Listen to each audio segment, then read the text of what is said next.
See, so in last class we have started with inductor. तो inductor क्या था? जैसे capacitor was a device which is used to store electrical energy, right? And how it is stored in the form of electric field.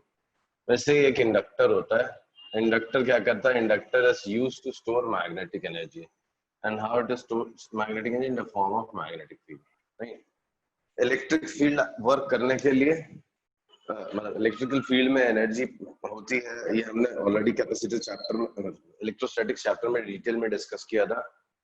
Energy density भी हमने निकाला था, d by d t of UE, that is electrical energy is half E square epsilon zero. ऐसे ही यहाँ पे भी कुछ निकल के आने वाला है formula, d u v by d t. अभी देखेंगे हम लोग कहाँ से आता है वो, B square upon 2 mu naught. तो मैग्नेटिक फील्ड में भी पर यूनिट वॉल्यूम कुछ सर नॉट टी d u by d v से energy density per unit volume. तो d u by d v is half E square epsilon zero, और यहाँ पे होता है half B square by mu zero, right. So inductor क्या है? Inductor is a device which stores magnetic energy. कैसे? In form of magnetic field. अगर आप किसी से करंट पास करोगे तो उसके आजू बाजू में मैग्नेटिक फील्ड स्टोर होगा या मैग्नेटिक फील्ड प्रोड्यूस होगा. बस वो मैग्नेटिक फील्ड के अंदर एनर्जी होती है. मैंने आपको दिखाया भी था, अगर आपको रियलाइज करना हो कहाँ एनर्जी है, कहाँ काम करवाना है, तो कैसे करवाएंगे. तो इसके पास में एक आप एक कॉइल रख दो, एक कॉइल रख दो.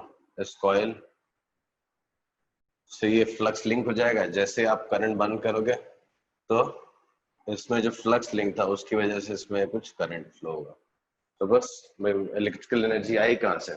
On account of loss of magnetic energy. और मैग्नेटिक एनर्जी कहाँ थी? ये मैग्नेटिक फील्ड. ओके, समझा? हाँ सर. तो ये हो गया आपका इंडक्टर का इंट्रोडक्शन. अब देखो, here we had a word capacitance. What was capacitance? Capacitance was basically given potential difference के लिए कितनी ज्यादा एनर्जी स्टोर कर सकता है, that is capacitance. और वो मेजर कैसे करते थे हम लोग? Amount of charge needed to raise the potential by 1 volt. Right? Charge store कर, चार्ज दोनों प्लेट्स पे जाता था, प्लस क्यू माइनस क्यू. अगर क्यू चार्ज जाने से वी पोटेंशियल राइज करता है, तो capacitance of the capacitor is Q by V, right. अब देखो यहाँ, और कैपेसिटेंस किस पर डिपेंड करता था? Dimensions, distance between the plates, size of the plates, इन सब चीजों पे डिपेंड करता था. मीडियम. ऐसे ही यहाँ पे एक वर्ड है इंडक्टेंस. जैसे कैपेसिटर का कैपेसिटेंस होता है, इंडक्टर का इंडक्टेंस होता है. इंडक्टेंस, इंडक्टेंस क्या है? यहाँ पे मैग्नेटिक एनर्जी स्टोर करानी, राइट. वो फ्लक्स के हेल्प से आएगी. अगर ज्यादा फ्लक्स लिंक्ड है तो ज्यादा मैग्नेटिक एनर्जी है, नहीं. तो फ्लक्स लिंक, और फ्लक्स लिंक ही होता है करंट की वजह से. तो flux linked per unit current is known as inductance of the inductor. तो इंडक्टेंस वर्ड क्या होता है? इंडक्टेंस वर्ड का मतलब होता है flux linked per unit current. अगर आप करंट पास करते हो इंडक्टर से तो उससे एक फ्लक्स लिंक हो जाता है. That flux link per unit current is known as inductance. जैसे वहां पे कुछ चार्ज देते हो तो पोटेंशियल डिफरेंस डेवलप होता था, तो charge per unit potential difference was capacitance. वैसे ही flux per unit current is inductance. आ रहा है समझ में? हाँ सर. ओके, तो ये कहानी हो गई आपके इंडक्टेंस की, ठीक है. जैसे एक बुक्स में देखोगे आप, इसको इसका इंडक्टेंस एक्सप्लेन किया होगा, इसका सोलेनॉइड का. तो let us consider a solenoid. Let us consider a solenoid. इस solenoid is an inductor, right. तो बिकॉज इससे जब करंट पास होता है तो उसमें मैग्नेटिक फील्ड प्रोड्यूस होता है, या मैग्नेटिक फ्लक्स इसकी कॉइल से लिंक होता है. तो solenoid acts as a inductor. तो टेक्स्ट बुक में देखोगे आप इंडक्टेंस एक्सप्लेन किया हुआ किसका, सोलेनॉइड का। कैसे, जैसे ये ऐसे करना। Suppose this a solenoid of total length L, number of turns per unit length is small n, right, carrying a current IN। तो इसकी वजह से होगा क्या, अंदर एक मैग्नेटिक फील्ड होगा। If you neglect the medium, अंदर कोर किस चीज का उसको छोड़ दूं, तो मैग्नेटिक फील्ड उसके अंदर कितना प्रोड्यूस होगा, म्यू नॉट एन आई। ये याद है? हाँ सर। तो अब देखो, एक टर्न से कितना फ्लक्स लिंक होगा, flux per turn, flux per turn. एक टर्न से फ्लक्स कितना लिंक होगा, n into dB/dt। क्या बदतमीजी वाली बात करी बेटा, क्या था ये? तो flux dB by D change क्या करा रहा है?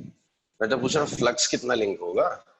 एक टर्न का एरिया ए है, एक टर्न का एरिया ए, इसका एरिया ए है, तो एक इससे फ्लक्स कितना लिंक होगा एक टर्न से, फ्लक्स पर टर्न।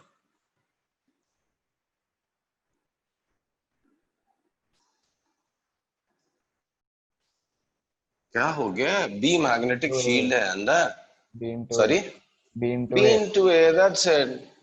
तो mu naught n i into A, तो flux per turn is this. और टोटल टर्न्स कितने हैं, n एन नहीं है बेटा, n is number of turns per unit length, n is number of turns per unit length. n The into total l। number of n into L. So total number of turns is n into L. So flux per turn is mu naught NIA and total flux, sorry, number of turns is n into L. So total flux हो गया mu naught NIA into n into L. तो flux का formula बना mu naught n square L A I।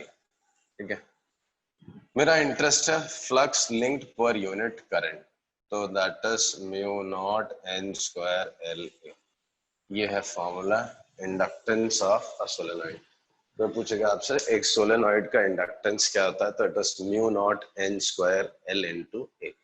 Basically inductance आपको idea देता है कि पर यूनिट करंट कितना फ्लक्स लिंक होगा, what is amount of flux linked per unit current. ये है आइडिया किसका, इंडक्टेंस का। इंडक्टेंस ज्यादा होना मतलब थोड़े से करंट में ज्यादा फ्लक्स लिंक कराएगा, इंडक्टेंस कम होना मतलब थोड़े से करंट, ज्यादा करंट में कम फ्लक्स लिंक होगा। बिकॉज अल्टीमेटली ये फ्लक्स ही है जो हमारे काम आने वाला है, राइट।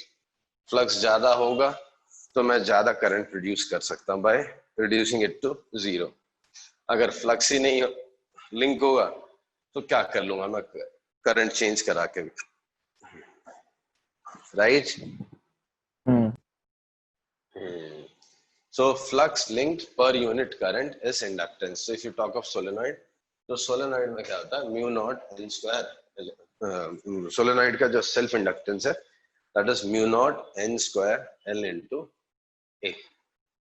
ओके, अगर आप कोर में मटेरियल कुछ और यूज करोगे तो उसका परमेबिलिटी यूज हो जाएगा, म्यू नॉट की जगह म्यू आ जाएगा। ठीक है, तो ये हो गया सोलेनॉइड का। अब देखो, there's a phenomena self induction। So there's a phenomena self induction। Let's discuss self induction। See, we know if flux associated with any coil changes or loop changes, some EMF is induced across it। नहीं, अगर किसी coil का flux change कराओगे आप, if flux linked with any coil is varied, then EMF is induced across that coil। Is it true? हाँ hello. हाँ, तो अगर आप किसी कॉइल से एसोसिएटेड फ्लक्स चेंज कराते हैं तो उसमें ईएमएफ इंड्यूस होता है, कुछ करंट फ्लो होता है, right? Phenomena is known as electromagnetic induction. वैसे ये एक इंडक्टर है, इस इंडक्टर में कुछ करंट फ्लो हो रहा है, वो करंट फ्लो होने की वजह से इसमें कुछ फ्लक्स लिंक्ड है। अगर इस करंट को चेंज कराऊंगा मैं तो इसी का फ्लक्स नहीं चेंज हो जाएगा? हाँ तो इसमें करंट चेंज होने से इसी का फ्लक्स चेंज हो जाएगा, उसकी वजह से इसमें एक और ईएमएफ इंड्यूस हो जाएगा। That EMF is known as back EMF. Basically, it is self-induced EMF, also known as back EMF. See, होगा क्या यहाँ पे? If, sorry, if current through inductor is varied, through inductor is varied, flux linked with it, flux linked with it also changes with respect to time. As a result, an EMF is developed across inductor and is known as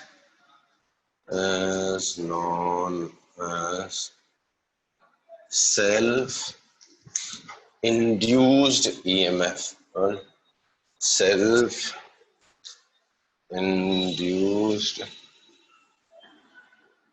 EMF.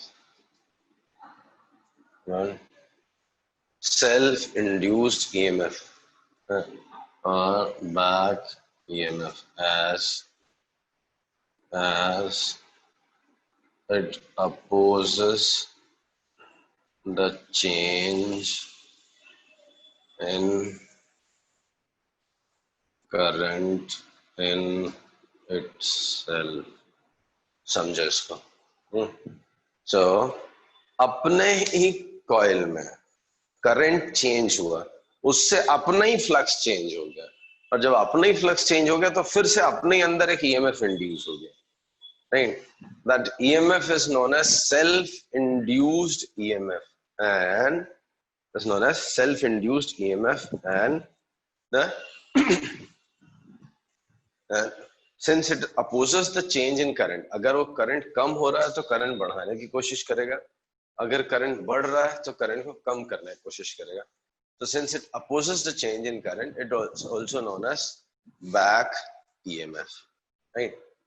So let me explain कैसा दिखता है ये EMF का concept, या direction पहले समझने की कोशिश करते हैं। Self induced EMF, suppose there is a current, sorry there is a inductor, ऐसा इंडक्टर है, इसमें कुछ करंट फ्लो रहा है एंड करंट इसमें अगर इंक्रीज होने लगेगा, so if current starts increasing in it, some EMF is induced across it which will tend to oppose this increase in the current. तो इस डायरेक्शन में एक EMF डेवलप हो जाएगा, हम लोग ऐसा इंड्यूस्ड EMF बोलते हैं, या EL से डिनोट कर लो, EL से EMF developed across the inductor. तो अगर यहाँ पे कुछ करंट बढ़ने लगेगा तो एक EMF डेवलप होगा इसके एंड्स के अक्रॉस जो इस इंक्रीज इन करंट को अपोज करेगा, इसके अक्रॉस इस डायरेक्शन में इंड्यूस्ड EMF आ जाएगा। आ रही है बात समझ में?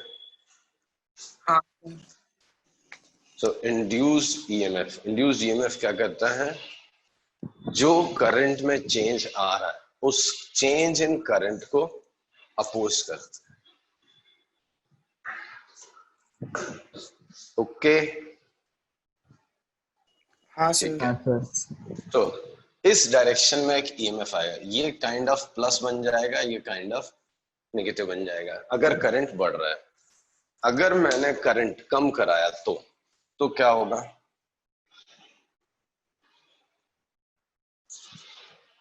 सॉरी कुछ उल्टा लिख दिया क्या?